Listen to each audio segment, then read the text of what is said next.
Well, I noticed that so the things you write about the jumpers, that was from when you were jumping at Reading, or do you still write about them? I don't write about them anymore.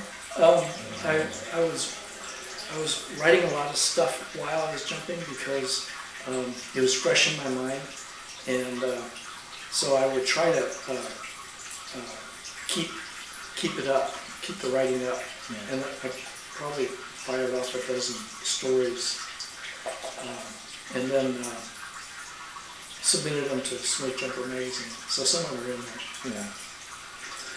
Well, okay, Meadows. tell us about the time you were fussing around the station in McCall and went upstairs to the library. Yeah, I had just gotten out of rookie training, and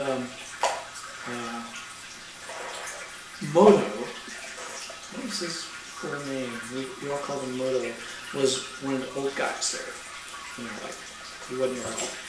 And Moto and I were put on a DC-3, and we were being sent somewhere when we stopped at McCall, and the base manager came out and said, can a couple of you guys stay here? We need a couple jumpers. And so Moto and I got off, and we stayed in McCall maybe a week. And the first day we were on the ground, Moto called back to Reading, and he said, "You got to do something about Greenlee. He's out of control." I was having a great time, and the next day we're at the base, and there was not much going on, and I was killing time, and I said, "Hey, have you guys got any documents or anything I could do for you?" And the desk man said, "Well, you can go upstairs and just look around. We got a library upstairs."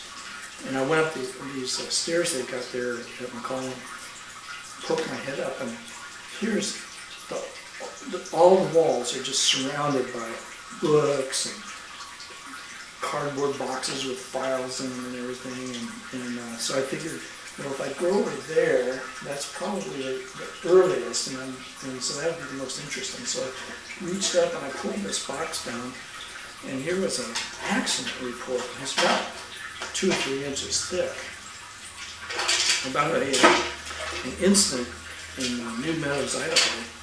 And I started reading it, and it was funny. I mean, it was supposed to be an accident report and serious, but they were interviewing these guys, and they were funny.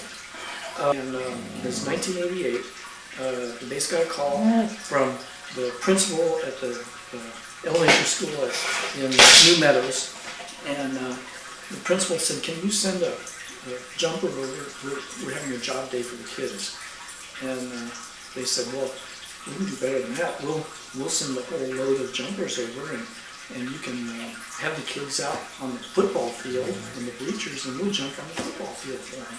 And then we'll tell them about being a jumper."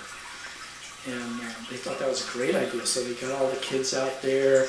The whole event was scheduled. It had to be on a certain day, and here comes our streamers out, and it was probably 20 miles an hour.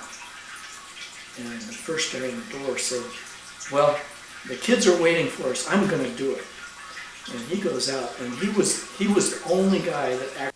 The kids were all screaming and all excited and agitated, and they were yelling, "Are you supposed to be saying things like that when you land?" And I guess he got dragged all the way down the football field by his chute and piled into the fence at the end. But he was the only one that made it into the stands.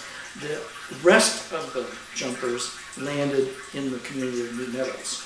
And I remember one account distinctly was that one of the guys saw a roof coming, and he started pedaling his legs to try to get across this roof, and he managed to pedal across the roof before and into the backyard, about 3 feet from the back wall.